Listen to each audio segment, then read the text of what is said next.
আলহামদুলিল্লাহি রব্বিল আলামিন। সমস্ত প্রশংসা বিশ্বজগতের প্রতিপালক আল্লাহ সুবহানাহু ওয়া তাআলার জন্য, যিনি পরম করুণাময়, অসীম দয়ালু। সেই রবের নামে শুরু করছি। এখানে যারা উপস্থিত আছেন এবং যারা আমার এই বক্তব্য শুনবেন, প্রত্যেককে আল্লাহর শেখানো পদ্ধতিতে সালাম জ্ঞাপন করছি। সালামুন আলাইকুম। আল্লাহর শান্তি আপনাদের প্রত্যেকের উপর বর্ষিত হোক। আজকের সপ্তাহে যে বিষয়টি নিয়ে আলোচনা হবে সেটা হলো কোরআন মাজিদের বিখ্যাত একটা সূরা, ৮৩ নম্বর সূরা আল মুতাফফিফিন। আগের দিন বলছিলেন আপনি মুতাফফিফিন নিয়ে একটু পড়ছিলাম। আগের সপ্তাহে স্যার মুতাফফিফিনের একটা মানে বলেছিল, মানেটা আমার নিজের মাথায় খটকা লেগেছিল যে আমি তো সেই মুতাফফিফিন, তাহলে আমাকে একটু বোঝার দরকার আল্লাহ কি বলতে চাচ্ছে মুতাফফিফিনের ব্যাপারে। তো সেটা পড়লাম, বুঝলাম এবং আপনাদের কাছে আল্লাহ যেটুকু মেসেজ দিয়েছে সেইটুকুই আমি আপনাদের কাছে প্রকাশ করব, জানাবোঝা করব। তো মুতাফফিফিন ৮৩ নম্বর সূরা, এর অর্থ হলো প্রতারণা করা, চগলখড়ি করা, ঠকবাজি করা, এর নাম হলো মুতাফফিফিন। তো আমরা যদি সারাদিন মুতাফফিফিন করি আল্লাহর এই শব্দটা নিয়ে, ওই কানের পাশ দিয়ে চলে যাবে, মাথার উপর দিয়ে চলে যাবে, এরোপ্লেন যেভাবে যায়, কিচ্ছু হবে না। কিন্তু যেই বলেছি ঠকবাজ করা, আমার মাতৃভাষায় প্রতারণা করা, চগলখড়ি করা, তখন আমি মাথাটা নাড়লাম যে হ্যাঁ, তাহলে বোঝা খুব জরুরি, বুঝে পড়া খুবই জরুরি, ম্যান্ডেটরি একদম। সে যে যত বড় ফতোয়া লাগাক না কেন, বুঝে পড়তে হবে মাতৃভাষায়। কারণ আমার নারীর টান আমার বাংলা, আমাকে বাংলায় বুঝতে হবে আল্লাহর মেসেজ। তো এখানে প্রথম আয়াত আল্লাহ বলছে দুর্ভোগ, ধ্বংস যারা পরিমাপে কম দেয় তাদের জন্য, যারা ওজনে কম দেয়, মাপে কম দেয় তাদের জন্য। এখন এইটা যদি নিয়ে আমরা একটুখানি ভাবি, তাহলে এ কার কথা বলছে? আমার কথা বলছে নাকি আপনার কথা বলছে? আমি পড়ছি, আমার কথা বলছে। এ দুর্ভোগ ওই ব্যক্তি, ধ্বংস ওই ব্যক্তি। তা আল্লাহ যে ব্যক্তির ধ্বংস আগে ডাকছে আর যে ক্যাটাগরির লোকের ধ্বংস ডাকছে আল্লাহ, সে সফল হবে? বলেন তো, এটা আগে চিন্তা করেন তো দেখি। আমরা তো চিল্লাচ্ছি ইসলাম নিয়ে চিল্লাচ্ছি, আমরা ফতোয়া কালাম নিয়ে চিল্লাচ্ছি, বিভিন্ন কিছু নিয়ে চিল্লাচ্ছি, তোলপাড় করে ফেলছিস পুরো দুনিয়া। তা আল্লাহ বলছে ধ্বংস, দুর্ভোগ যে ওজনে কম দেয় তাদের জন্য, স্পেশালি ওই লোকদের জন্য ধ্বংস যারা ওজনে কম দেয়। তা এখন চিন্তা কোনোদিন করে দেখেছি আমরা যে ওই ধ্বংসের মধ্যে আমি আছি কিনা, ওই ব্যক্তিটা আমি কিনা? কখনো আমরা একবারও কল্পনা করি না, কারণ আমরা ওইসবগুলো চিন্তা ভাবনা করতে পারি না। আমরা অন্ধত্বভাবে চলি। ওই সেদিন বললাম আগের সপ্তাহে যে আমরা আবেগে গা ভাসিয়ে বেড়াচ্ছি। আল্লাহ আমাদের জান্নাত দেবে, ঈমান তো আছে আমাদের, আমরা তো আল্লাহ ডাকি, আল্লাহ জান্নাত দিয়ে দেবে। বিশ্বাস করেন, এই অধম বিশ্বাস নিয়ে পুরো গোটা মুসলমান জাতি চলছে। এই অধম বিশ্বাস, এগুলো বিশ্বাস হতে পারে না। এটা হলো অধম বিশ্বাস, আবেগী বিশ্বাস, হ্যাঁ, মিথ্যা বিশ্বাস আল্লাহর প্রতি। আল্লাহকে বোবা পেয়েছে, কানা পেয়েছে, বধির পেয়েছে, নাউজুবিল্লাহ। আল্লাহরে এমন ডেফিনেশন গুলো ভেবে নিচ্ছে, আল্লাহরে দেখতিস তো আল্লাহ ঠিক, অথচ তার চরিত্র মানে একেবারে অপবিত্র। আর সে আল্লাহরে ডাকছে, বলছে আল্লাহ তো দেবে। ধূমপান ফুঁকতে ফুঁকতে আল্লাহ তো, আমরা আল্লাহ ডাকি তো, মুসলমান তো আমরা। তাহলে এই অধম বিশ্বাস নিয়ে পুরো মুসলমান জাতি চলছে একদম পুরো পৃথিবীতে। তারা কোরআনকে বুঝতেও চায় না, কোরআনের মেসেজও ফলো করে না। জান্নাত জান্নাত জান্নাত, আর জান্নাতের বর্ণনা নিয়ে বড় বড় লম্বা লম্বা কাহিনী। আল্লাহর কিতাব থেকে যে জান্নাতের বর্ণনা আছে তা না বলে বানোয়ার জান্নাতের বর্ণনা দিয়ে একদম টান দিয়ে দিচ্ছে, আর একদম আবেগে আপ্লুত হয়ে ফ্লাট পর্যন্ত হয়ে যাচ্ছে মাহফিলে। অবস্থা এই না? পুরো পৃথিবীর মুসলমানদের অবস্থা এইটা না? আবেগে মুসলমান ভরে গেছে, আবেগে বিশ্বাসে ভরে গেছে। এখানে আল্লাহ আমাকে বলছে ধ্বংস ওই ব্যক্তিদের জন্য যারা ওজনে কম দেয়। এখানে পরিমাপে কম দেয় মানে কি? যে শুধু ওই দাঁড়ি, আপনি ওই হাটে যে সবজি বিক্রি করতেছে ও কম দিচ্ছে, মাছ বিক্রি কম, ওইটার কথা বলছে? আমার যে ব্যবসা, তাতে যদি আমি ঠকবাজি করি তা আমার ওটা ওজনে কম হলো না? আমি যদি 2 টাকার জিনিস 2000 টাকায় বিক্রি করি, তা আমি ওজনে কম করলে পরিমাপে ঠকালাম না? এটা বুঝতে হবে, ফিলিংসটা আনতে হবে। আল্লাহর কথা হলো মৌলিক, তিনি মৌলিকভাবে আমাদের বুঝিয়েছেন। যে বিশ্বাসী, যে বিবেকবান, যে বোধ শক্তি সম্পন্ন ব্যক্তি, সে আল্লাহর কথা থেকে বুঝে নেবে যে আমি তো এই সেই ব্যক্তি, আমি তো এই ব্যক্তি। এর জন্য কারো কাছে ফতোয়া চাওয়া লাগবে না, ফতোয়া চেয়ে বেড়ানো লাগবে না। লোকের বিবেক নেই বলে ওই হুজুরদের কাছে গিয়ে ফতোয়া জিজ্ঞেস করে যে এটা করব কি, এটা করব কি। তাহলে আমরা যদি ওজনে কম দিই, আমরা যদি মানুষের সাথে ঠকবাজি করি, তাহলে আমার কোনো মূল্য নেই, আমার ইমানের এক টাকার দাম নেই। আল্লাহ বলছে তুই ধ্বংস, দুর্ভোগ। দ্বিতীয় নম্বর আয়াত বলছে যারা লোকদের কাছ থেকে মেপে নেওয়ার সময় পূর্ণ মাত্রায় গ্রহণ করে। বলেন, যখন আমি কোনো মাল কিনছি, আল্লাহ বলছে তখন সে পূর্ণ মাত্রায় 16 আনা পরিপূর্ণ আদায় করে নেয়, সে মানে বেশি ছাড়া কম নেবে না। তাহলে এই চরিত্র আমাদের মধ্যে আছে না নেই? 100 ঠিক আছে। আর যখন তাদেরকে মেপে দেয়, নিজে যখন কোনো কিছু দেয় তখন ওজন করে দেয় কম দেয়, ওজনে কম দেয়, তখন ঠকবাজি করার চেষ্টা করে। তাহলে এ কার কথা বলছে বলেন তো দেখি? আজকের পুরো পৃথিবী, মানে পুরো পৃথিবীর মুসলমান এই কিতাবটার এই আয়াতগুলো হাতে বেঁধে, গলায় বেঁধে, দেখবেন পাড়ায় পাড়ায় ভর্তি, সব গলায় বেঁধে তারা নিয়ে ঘুরে বেড়াচ্ছে। যদি জিজ্ঞেস করা কি ওটা, বলবে হুজুর দিয়েছে, ওটা কোরআনের কিছু আয়াত আছে ওর মধ্যে যে আমাকে বাঁচাবে। তো পুরো পৃথিবীর মানুষকে আমি বলি যে আল্লাহর কিতাব অধ্যয়ন ছাড়া, বুঝে পড়া ছাড়া আর মেনে চলা ছাড়া পৃথিবীর কোনো কিছুই নেই যে আপনাকে বাঁচাতে পারে। ওই তাবিজ দিয়ে আপনার কিছু করাতে পারবে না। এগুলো থেকে এড়িয়ে চলুন, এগুলো থেকে মানব জাতিকে বাঁচান, এগুলো থেকে বাঁচতে হবে, মানব জাতিকে এ থেকে বোঝাতে হবে যে আল্লাহ সুবহানাহু ওয়া তাআলার যে বিধান, সেগুলো মেনে চলার নামই হচ্ছে ইসলাম, আর মেনে চলার মাধ্যমে রয়েছে সফলতা। তাছাড়া আমাদের সফলতার আর মাপকাঠি নেই, নাহলে আমাদের জন্য ধ্বংস। আর যার জন্য আল্লাহ ধ্বংস ডেকেছে তার আর সাহায্যকারী কেউ নেই। আল্লাহ যার কল্যাণ কামনা করে তাকে কেউ অকল্যাণ করতে পারবে না, আর আল্লাহ যার অকল্যাণ কামনা করবে তাকে কেউ কল্যাণ দিতে পারবে না। সুতরাং মুমিনদের একমাত্র আল্লাহর উপর ভরসা করা উচিত। তাহলে আমরা এখানে আসছি মুমিন হতে, বিশ্বাসী হতে। এই আয়াতগুলো পূর্বের বাস্তবায়ন করব, তার নামই হবে মুসলিম, তার নামই হবে ইসলাম, নাকি অন্য কিছু হবে? এখানে আমরা এসেছি আল্লাহর আয়াত বাস্তবায়ন করার জন্য।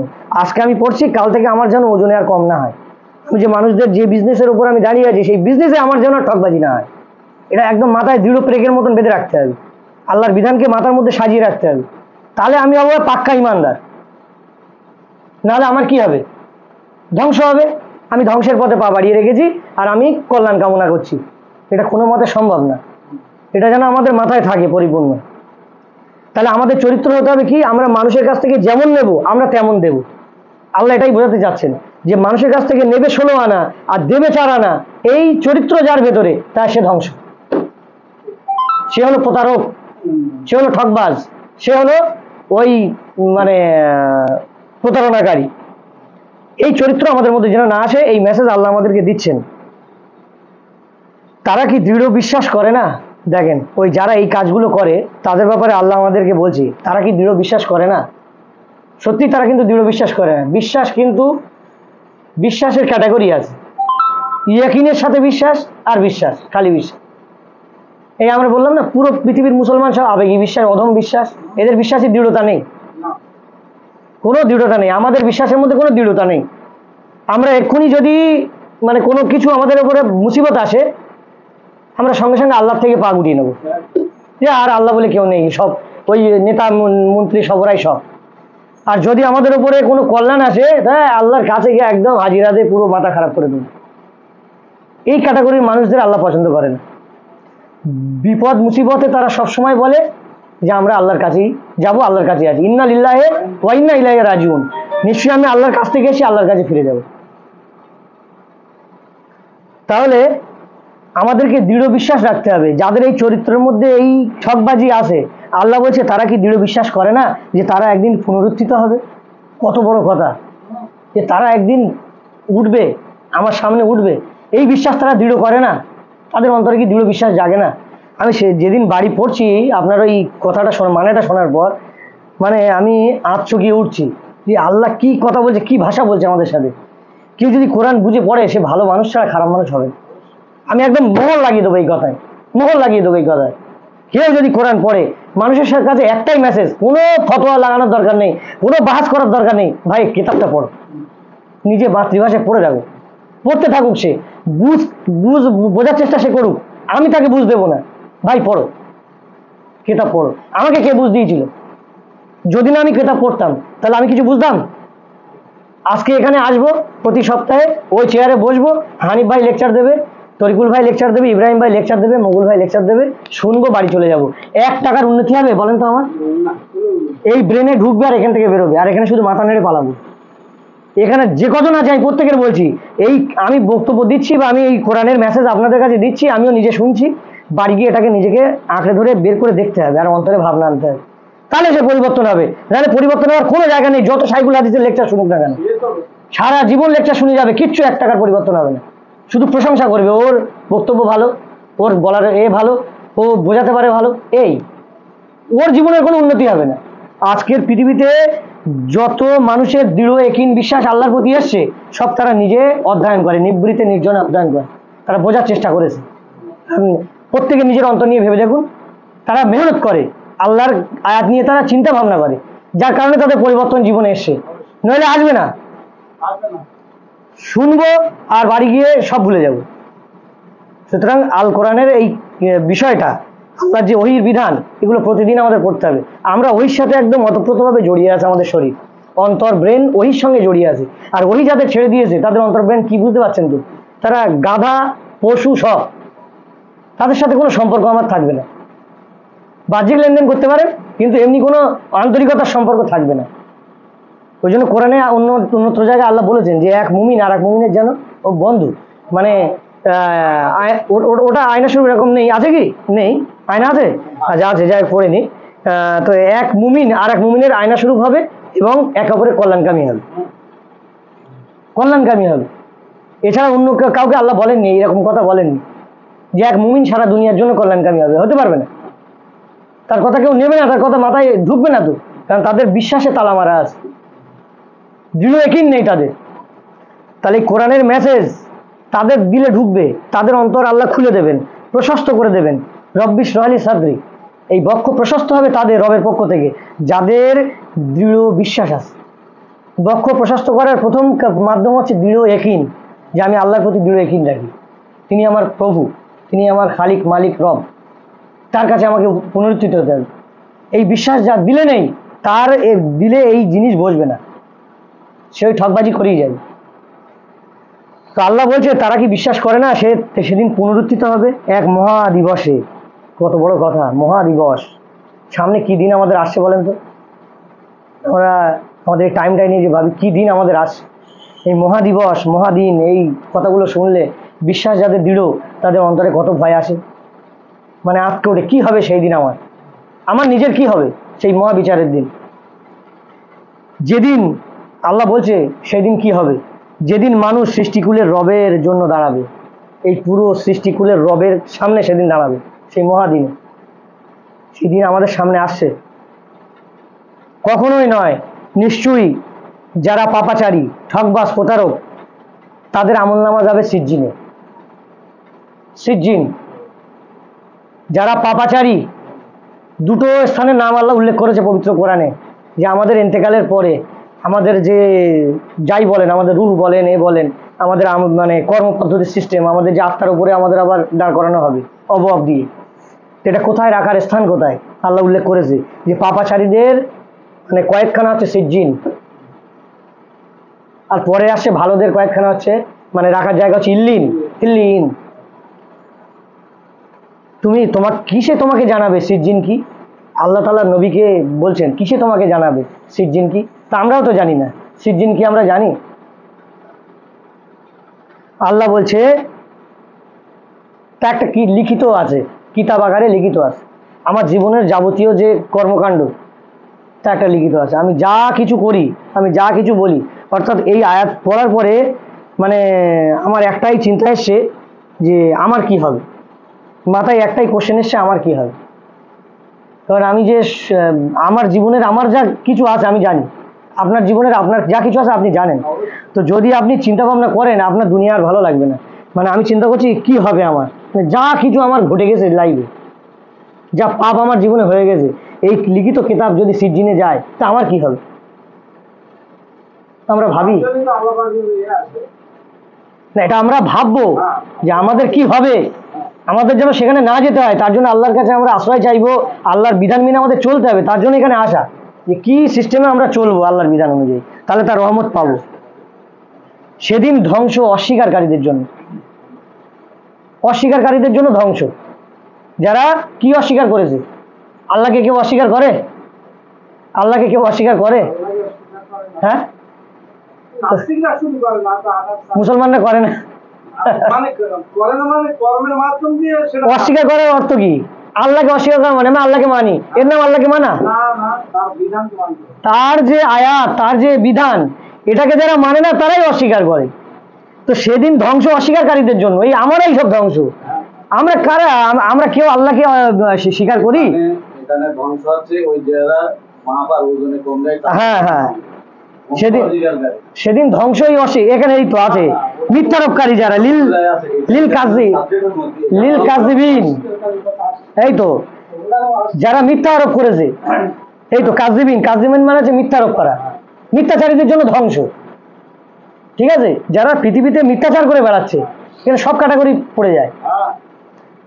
কারণ এখানে ধ্বংস এক জায়গায় বলেছে যে যারা ওজনে কম দেয় ওদের ধ্বংস ঢাকা হয়ে গেছে, কিন্তু এখানে আবার মিথ্যাচারকারীদের জন্য বলেছে যে সেদিন ধ্বংস মিথ্যারোপকারীদের জন্য, যারা প্রতিদান দিবসকে অস্বীকার করে।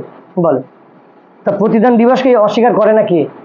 সব মুখে স্বীকার করে, কিন্তু যদি খুঁটিয়ে খুঁটিয়ে দেখা যায় আমরা সব অস্বীকারী, প্রত্যক্ষভাবে অস্বীকারী, পরোক্ষভাবে স্বীকারী আমরা, নাকি?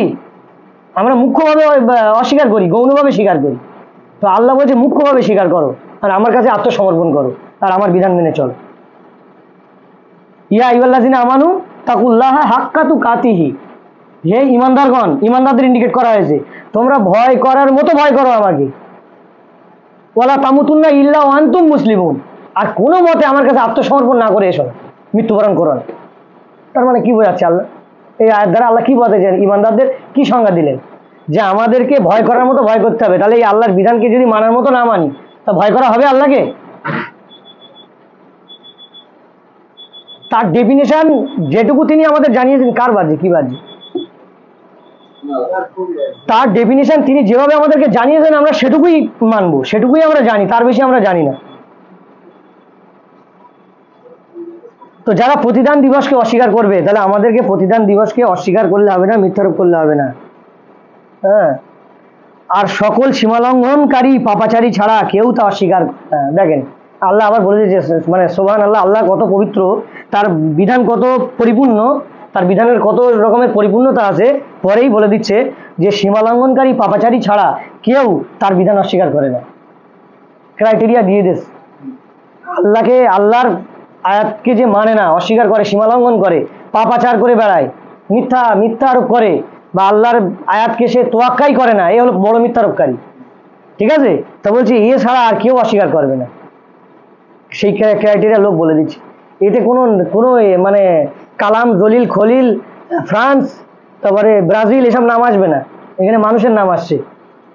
নামের সাথে কোনো গুণাবলী নেই, গুণাবলী চরিত্রের সাথে, ক্রাইটেরিয়ার সাথে আমাদের পড়বে। যখন তার কাছে আমার আয়াতসমূহ তেলাওয়াত করা হয়, তখন সে বলে এ তো এসব সেকালের কথা, এসব কথা চলবে না, ভালো লাগে না। তাদের ক্রাইটেরিয়া আরো বর্ণনা করছে, যা কারা অস্বীকার করে, সীমালঙ্ঘনকারী সেসব ব্যক্তি কারা। তাদের সামনে যখন এই যে আয়াতগুলো আল্লাহর বলছে, আমি বলছি কার কথা? আল্লাহর কথা, একটাও আমার কথা নেই। তাই আল্লাহর কথা যখন তাদের সামনে বলা হবে, দেখবেন আপনার যখন বাড়িতে মেহমান বা আত্মীয় স্বজন আসবে, তাদের কাছে যদি আপনি চান যে আল্লাহর মেসেজ দেবেন, দেওয়ার চেষ্টা করতে হবে।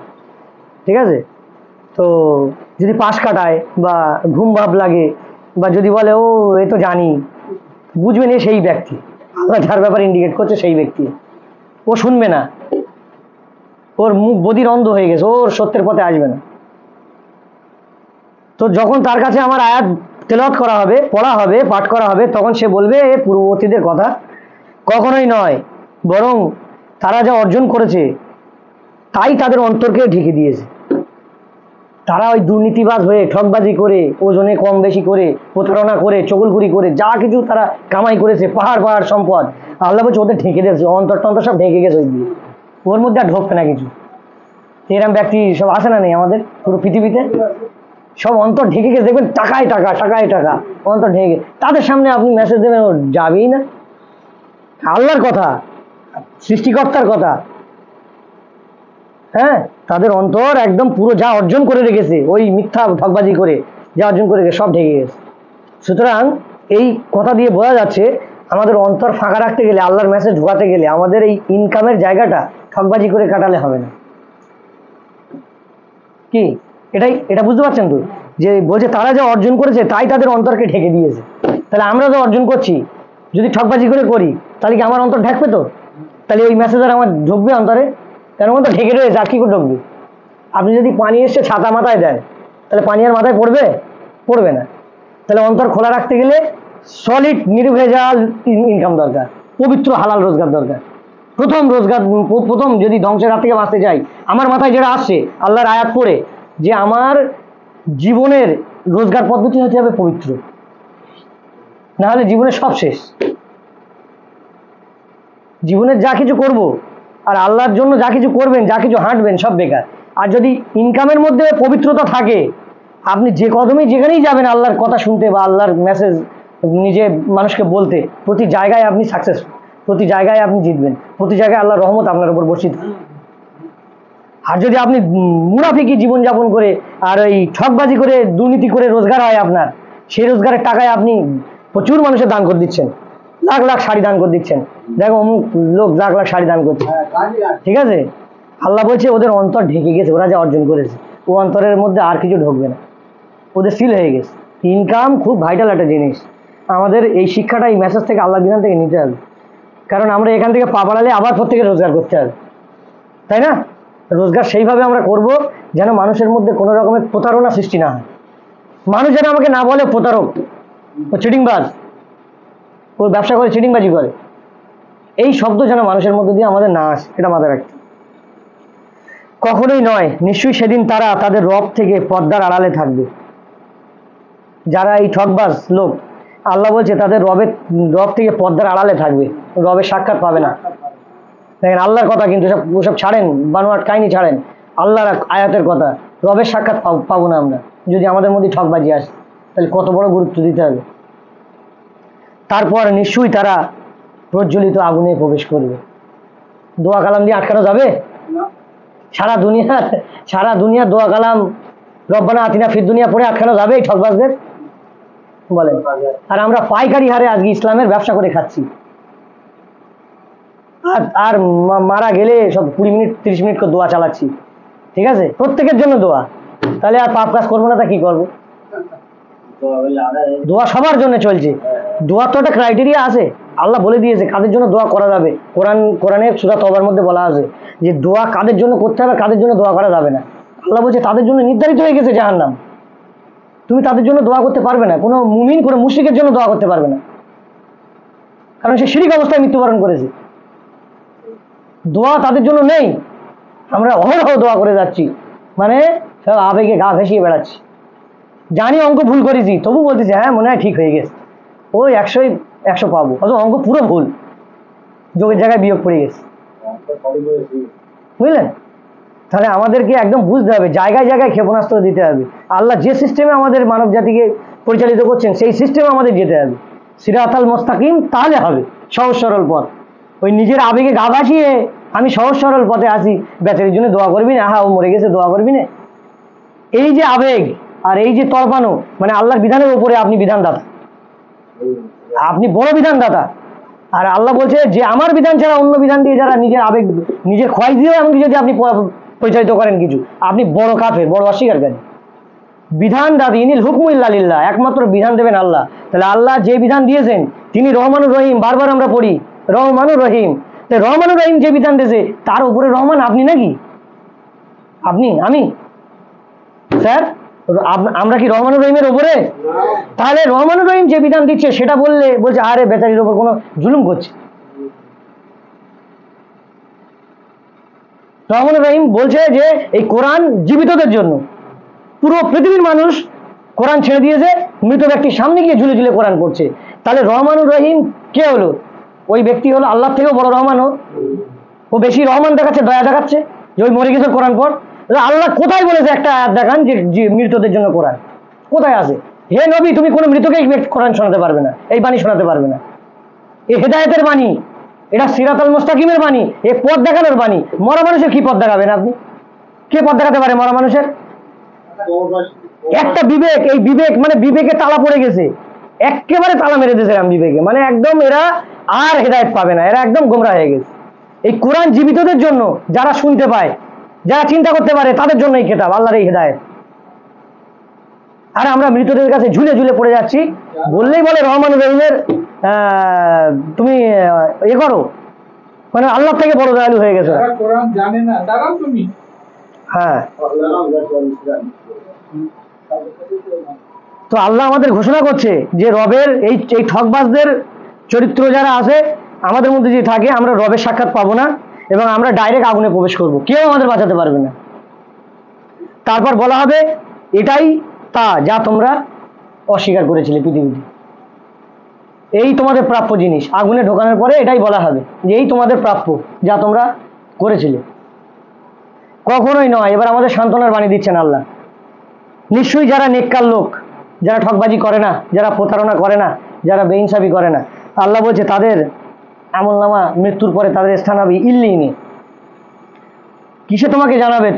তোমাকে কে জানাবে যে ইল্লিন জিনিসটা কি? সে একটা লিখিত কেতাব, আমলনামার কেতাব, আমাদের কর্মকাণ্ডের কেতাব, সৎ মানুষদের কর্মকাণ্ডের কেতাব। একমাত্র যারা নৈকট্য প্রাপ্ত তারাই তা অবলোকন করে। নিশ্চয়ই যারা নেককার তারা থাকবে সুখী স্বাচ্ছন্দ্যের মধ্যে। আল্লাহর ওয়াদা দেখেন কত সুন্দর ওয়াদা। সুসজ্জিত আসনে বসে তারা দেখতে থাকবে, তুমি তাদের চেহারা সমূহে সুখ স্বাচ্ছন্দ্যের লাবণ্যতা দেখতে পাবে। সেই দিন যদি আমার আসে, আর কিছু দরকার আছে? সেই দিন যদি আমার জীবনে আসে, আমার জীবনে, আমার আপনাদের জীবনে, আপনারা চিন্তা করেন, আমার জীবনে সেই দিন যদি আসে, আমার আর কিচ্ছু দরকার নেই। একদম অন্তর থেকে বলছি আমি, যদি আমার সেই দিন আসে যে আমার কিতাব থাকবে ইল্লিনে, সুখ স্বাচ্ছন্দ্যে আমার সুসজ্জিত আসনে বসে থাকবো, আর চেহারা সময়ের মধ্যে একটা লাবণ্যতা থাকবে, কিছু দরকার আছে? তাদেরকে সিলমোহর করা বিশুদ্ধ পানীয় থেকে পান করানো হবে। বিশুদ্ধ পানি, মিনারেল ওয়াটার, বুঝলেন? টাকা দিয়ে মিনারেল ওয়াটার খান, বিসলারি খাচ্ছেন, ওর মধ্যেও আছে কেমিক্যাল দিয়ে, বিভিন্ন পাউডার দিয়ে ওরকে মিষ্টি ভাব করে ও শরীরে অনেক মানে ক্ষতি করে। কিন্তু আল্লাহর যে বিশুদ্ধ পানি, পবিত্র পানি থেকে পান করানো হবে সেদিন। তার মোহর হবে মিস্ক। প্রতিযোগিতাকারীদের উচিত এই বিষয়ে প্রতিযোগিতা করা। আমরা প্রত্যেকেই প্রতিযোগী, আমরা প্রতিযোগিতা করি না ভালো কাজে, নেক কাজে প্রতিযোগিতা করি। দেখেন আজকে কিন্তু আমি এখানে এসেছি, আমার একটা খুব গুরুত্বপূর্ণ জিনিস চলছে ওখানে, তাও আমি সেখান থেকে দৌড়ঝাঁপ করে সব কাটছাট করে দিই। আমি এই শুধু আমি বলি না, সপ্তাহে একদিন, একটা দিন অন্তত এখানে আসতে হবে। একটা ভালোবাসা, কোরআনের প্রতি ভালোবাসা, শুধু আমি এর দিকে তাকিয়ে যে আমার গেলে কিছু অন্তত দুটো কথা শুনলেও তো শুনতে পাবো, মাথায় ঢুকবে, নিজের জীবনের মধ্যে একটা প্রতিফলিত হবে। আগের দিন শুধু একটা শব্দ বলে শুনি যে ঠকবাজ, আর আমার গায়ে একদম পেরেকের মতো বেঁধে গেছে। আমার মধ্যে তো এই জিনিস আছে, আমিও তো কথাবার্তা বলি, তাহলে আমাকে শোধরাতে হবে। বাড়ি গিয়ে খুব পড়ছি, দেখছি, খুব দাগ কেটেছে আমার ভিতরে, এবং আমার ভিতরে এইসব গুণ আছে সব, সেগুলো আমার জীবন থেকে বদলাতে হবে, নাহলে রেহাই আল্লাহ দেবেন না। তো প্রতিযোগিতা আমরা করব ভালো কাজে, কোনো খারাপ কাজে কোনো প্রতিযোগিতা থাকবে না। আল্লাহ বলছেন যে এই বিষয়ে তোমরা প্রতিযোগিতা করো, তোমাদের উচিত, প্রতিযোগিতাকারীদের উচিত এই বিষয়ে প্রতিযোগিতা করা। তাহলে আমাদের প্রতিযোগিতা করতে হবে। তারপরে ওই যা মেহমানদারি হবে তার বর্ণনা দিচ্ছে আল্লাহ। তার মিশ্রণ হবে তাসনিম থেকে, তা এক প্রস্রবণ। তাসনিম জিনিসটা কি? একটা প্রস্রবণ, যা নৈকট্য প্রাপ্তরা পান করবে, একটা ঝর্ণা, ঝর্ণার পানি, মানে যা নৈকট্য প্রাপ্ত যারা, আল্লাহর খালেস বান্দা যারা, নেক বান্দা, সলেহীন বান্দা, তারা পান করবে। আর নিশ্চয়ই যারা অপরাধ করেছে তারা মুমিনদেরকে নিয়ে হাসতো সেই দিন। দুনিয়ায় যারা ঠকবাজ অপরাধকারী ছিল, এরা দুনিয়ায় এই মুমিনদের দৃঢ় বিশ্বাসীদের নিয়ে হাসবে, হাসি ঠাট্টা তামাশা করবে। আর যখন তারা মুমিনদের পাশ দিয়ে যেত, তখন তারা তাদেরকে নিয়ে চোখ টিপে বিদ্রুপ করত। ঠিক আছে? তাহলে এখানে আল্লাহ এমন ভাবে বলে দিচ্ছে যে একটা মুমিনের আর হতাশ হওয়ার কোনো জায়গা নেই, নিরাশ হওয়ার কোনো জায়গা নেই। এরপরে যদি সে নিরাশ হয়, তাহলে সে মুমিনের খাতায় থাকবে না, কারণ সে আল্লাহকে, তাহলে আল্লাহর বিধানকে সে অসম্পূর্ণ মনে করবে। কারণ আল্লাহ বলে দিচ্ছে যে তোরা নিরাশ হচ্ছিস কেন, তোদের নিয়ে এটা করবে, কিন্তু তোদের জন্য তো এই সামনে আসতেছে। তাহলে এত বড় বিষয় আল্লাহ বলে দিচ্ছে, বিশাল বিশাল ব্যাপার। মানে এ নিয়ে ভাবলি না, জীবন বদলে যাবে। আর যখন তারা পরিবার পরিজনের কাছে ফিরে আসতো তখন তারা উৎফুল্ল হয়ে ফিরে আসতো। আর যখন তারা মুমিনদেরকে দেখতো তখন বলতো নিশ্চয়ই এরা পথভ্রষ্ট। এই ঠকবাজ পাপাচারীরা এরা মুমিনদেরকে দেখে বলতো এরা পথভ্রষ্ট হয়ে গেছে। আর তাদেরকে তো মুমিনদের হেফাজতকারী হিসেবে পাঠানো হয়নি। আল্লাহ বলছে যে ঠকবাজিরা এরকম বলে বেড়াবে দুনিয়ার বুকে আর আমরা শুনবো বা আরোপ লাগাবে, তো বলছে ওরা তো মুমিনদের হেফাজতকারী হিসেবে ওদেরকে আমি পাঠাইনি। অতএব আজ মুমিনরা এই কাফিরদেরকে নিয়ে হাসবে, অস্বীকারীদেরকে নিয়ে হাসবে। সেই যে দিন সামনে আসছে, প্রকৃত যারা মুমিন হবে, সাকসেসফুল হবে যারা, তারা হাসবে, অস্বীকারীদের নিয়ে হাসবে। উচ্চ আসনে বসে তারা তাদের দেখতে থাকবে, তাদের কর্মকাণ্ড। কত বড় কথা! অস্বীকারীদের কৃতকর্মের প্রতিদান দেয়া হলো তো? আল্লাহ এখানে কোশ্চেন ছুড়ে দিয়েছে, ঠিক আছে? 36 নম্বর আয়াতে আল্লাহ বলছে যে অস্বীকারীদের কৃতকর্মের প্রতিদান দেওয়া হলো তো? জিজ্ঞাসা করছে। মুমিনদের জীবন সুখময় সুখময় সুখময়, ঠিক আছে? এমনিতেও দুনিয়ায় পথভ্রষ্ট করলেও মনের মধ্যে একটা মুমিনদের না একটা আনন্দ উৎফুল্ল থাকে। ও বুঝতে পারে না, মুমিন বুঝতে পারে, একটা আনন্দ ভাব থাকে। কিন্তু আর পরকালে গিয়ে ডাইরেক্ট যখন ওই অ্যাকশন হবে, তখন যখন ফেলা হবে, আগুনে ফেলা হবে, মুমিনরা দেখবে, অপমান করা হবে দেখবে, তখন আল্লাহ তখন বলবে যে অস্বীকারীদের কৃতকর্মের প্রতিদান দেওয়া হলো তো? সেই মহান আল্লাহর ওয়াদা যে সত্য তা বাস্তবায়ন হবে ইনশাআল্লাহ। তাহলে আমাদের ধৈর্য ধারণ করতে হবে। অথবা সবই সবর, ইমানের একটা অংশ ধৈর্য, ইমানের একটা পার্ট ধৈর্য, যে আমাদের ধৈর্য ধারণ করতে হবে। আর ঠকবাজ থেকে আমাদের বাঁচতে হবে। যে চরিত্রের কথা এখানে আল্লাহ বর্ণনা করলেন, ছোট্ট ছোট্ট আয়াত, ছোট্ট কথা, যে তোমরা ওজনে কম দিও না, মানুষকে কম দিও না, মানুষের কাছ থেকে যেমন নাও তেমন দাও, এই যে বিষয়বস্তুগুলো বলেছে, তোমরা তার প্রতি দৃঢ় ইকিন রেখে বিশ্বাস করো। আর কারণ তোমাদের তার সামনে দাঁড়াতে হবে, আর তোমরা তোমাদের সৎকর্মের প্রতিযোগিতা করো। এই যে বিশ্লেষণগুলো আল্লাহ বললেন ছোট ছোট করে, তো আমাদের প্রত্যেকটাই মাথায় রেখে চলতে হবে। তাহলে আমাদের জীবন সুখময় হবে। আমাদের কেউ সেই সফলতার চাবিকাঠি থেকে নড়াতে পারবে না। আর আল্লাহর পথে যদি আমরা না থাকি, আল্লাহর বিধানের পথে যদি আমরা না থাকি, পৃথিবীর যত বিধান নিয়ে আপনি মাতামাতি করেন না কেন, আপনি যাবেন জাহান্নামে। আর আপনার সেদিন বাঁচানোর মতো কেউ থাকবে না। এটাই হলো আল্লাহর মূল কথা, যে সেদিন সমস্ত কিছুর মালিক হবেন আল্লাহ, আর তার সামনে আমরা দাঁড়াবো। সুতরাং সৃষ্টিকুলের মালিকের আনুগত্য আমরা করি, তার বিধান মেনে জীবনযাপন করি, তার বিধান নিয়ে আমরা আমাদের পরিবারকে সাজাই। এই বলে আমি আমার বক্তব্য শেষ করছি। সালামুন আলাইকুম।